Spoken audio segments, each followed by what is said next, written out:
One of the many reasons why many people decide to put their data within Excel is because of the ease of use for Excel to create charts. When you have data, you're always looking to create some kind of visual for those data. Those data could be huge and hard to look at, and visuals help you to look at the trend, look at the variation between data set A and data set B, data set C, and so on.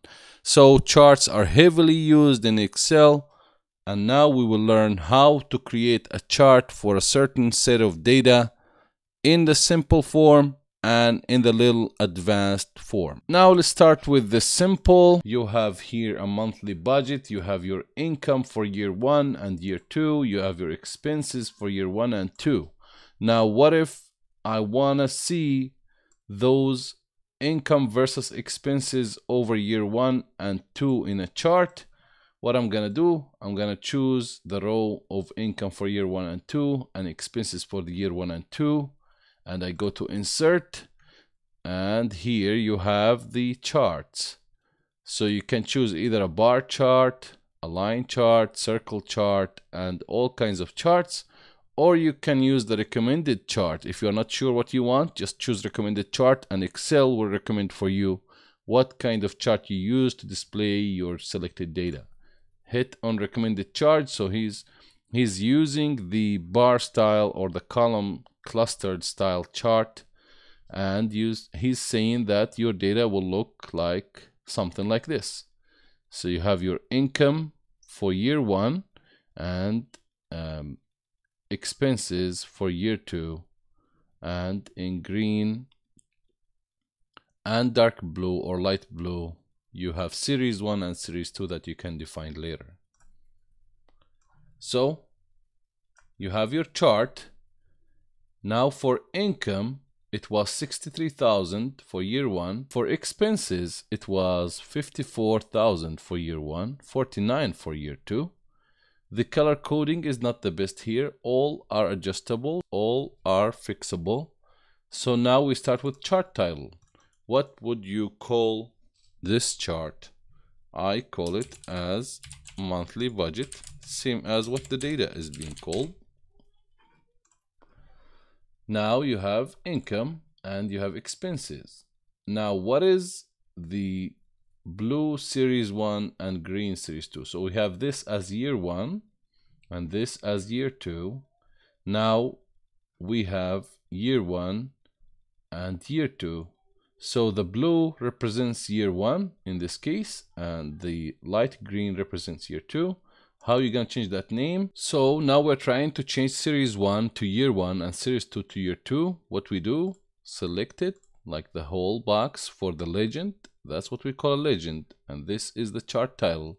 This is the y-axis, and this is the x-axis of data. And that's the data visualization itself.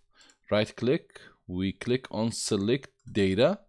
Now you can see you have on the horizontal axis, which is right here, you have income and expenses. Each of those is calling out some data from your table.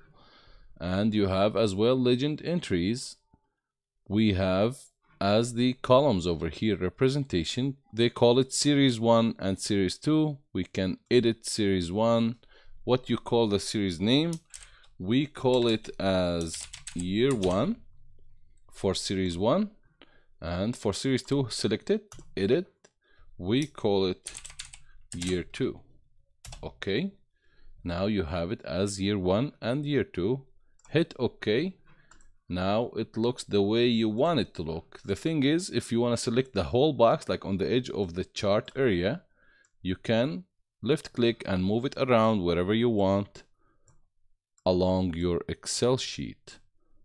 And you can change, of course, the size by pulling those dots in the corners of the chart and to make it look the way you want it to look.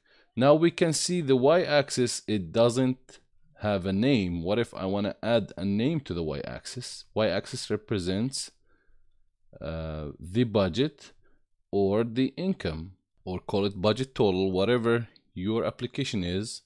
What we're gonna do to add a y-axis title, we go to chart design, Then you add an element. You see we have, as you see, we have axes, we have axis title, we have chart title. So those, anything missing from those elements, you can add it as needed. Either legend, you want the legend on top, on right, on left, you can move that. Right now it's on the bottom.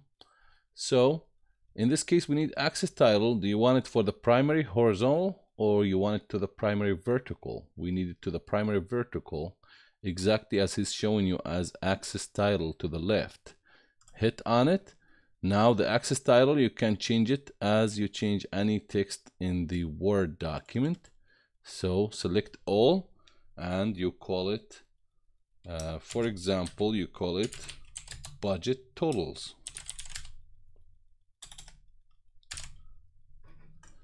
There you go. You get the y-axis title in this case as the budget total. Of course, if you don't like the chart design, you can, on the chart design tab over here, you can change the style of the chart design as needed.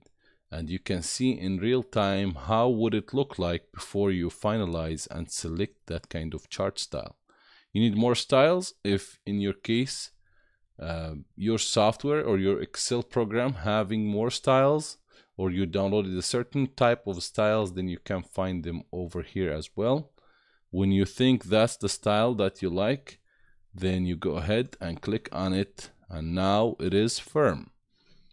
Then you can choose to move the chart as well to a different sheet, either here or here or here, and so on. You can reselect the data. So right now that's the data you selected with the income and expenses. It always makes sense to choose the headline, like income, choose it with the data, expenses, choose it with the data. Or you can go year 1, year 2 and choose with the data. Then he will show you here, instead of income and expenses, he show you year 1 and year 2 and so on. Depending on the way you select the data, the way the chart is representing the data will change as well. Sometimes you would change your mind and you want to change the chart type.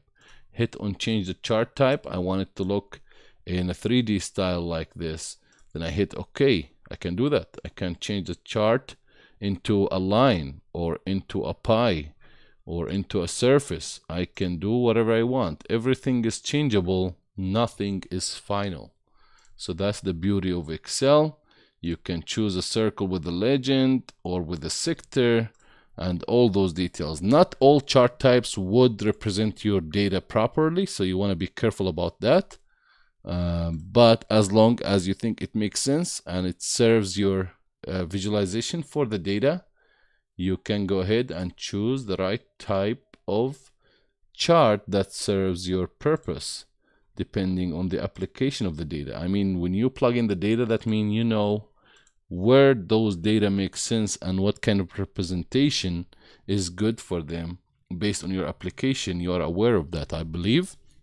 You are not just pulling out data from nowhere. You have those data to represent something, and you know what is the physical representation of that data, and based on it you choose the chart type you want to go with to be able to represent the data in the best form possible.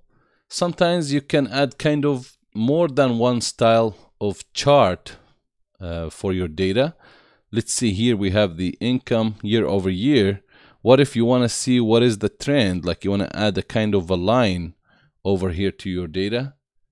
You can choose that as well by using the combo. Combo means you choose more than one style of data representation on one graph or on one chart. There's more details into it, so you choose what style you want the data to look like. Mostly people use bars with lines, so the line will show you the trend from year 1 to year 2, or from income to expenses, and so on. So in year 1 you can choose chart type to be clustered column, let's say, or stacked bar, or a line with 100% stacked line, or a radar, XY scatter, whatsoever. Then year 2 you can choose a line, you can choose a bar, whatever serves your application. It is always doable that way. So I hope That's detailed enough about charts. I would recommend to go ahead, plug in your data, or bring a document that you have or a template from Excel itself as we're using here, and try to play with it. Try to put one type of chart, second type of chart, changing the headline of the chart, changing the legend. Make sure legend is displayed the way you visualize it in your brain, and make sure the axes always well defined. Sometimes you want to go into design. You want to make sure the shape, overall shape, have kind of a black line around it. You choose that, then you'll have a black line about it or around it. You want a shape fill, you know, certain color in the background, whatever your application is, you can do that. Shape outline, you think it's too thin, you can go ahead and make it thicker as needed. So it will be in the thickness you want it to be. Just select the chart and you can change the fill. You can change if you need to have a shadow, having a glow, soft edge, whatever detail that make it more aesthetic and more visually appealing, you can do that. And you can do as well for text. You need this headline to look in a certain way with a certain color. You can go ahead and do that. Text outline need to be in a certain way, need to have some kind of shadow to the text. All of that is customizable either here or here or here or here or here, anywhere you want. So I hope that's useful. When you finish, you save, and your chart is part of your document right now. Your data is in a table format and it is visually represented to serve your purpose out of your document. As you're doing charting and visualization for your document, usually you need some kind of images or shapes or icons, 3D models, smart arts, and even processes to be added to your document to give it more sense and make sense out of the data that you're displaying over here.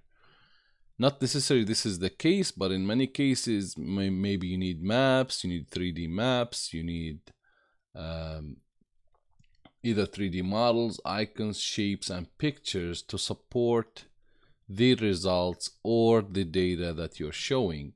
And you can always go to insert and insert a picture either from your device or online or stock image. In this case, you are trying to use in the background the Bing.com by Microsoft to be able to find the right picture for your purpose. If we say bird, then he will show you all the pictures for birds, and you can go ahead and select that and you get it in and resize it to serve the purpose of your data. You can go back to insert. You can add, of course, all kinds of free shapes or engineering shapes or arrows to be able to mark out some of the data in a more readable and representable way. And you can add as well text box, word art if you want to write at a certain point, like let's say I want to write salary 1, and I would put it, just drag it and put it right here. I can go ahead and put it wherever I want, resize it, do whatever I want with it to serve the purpose of the data that I'm displaying and visualizing over here.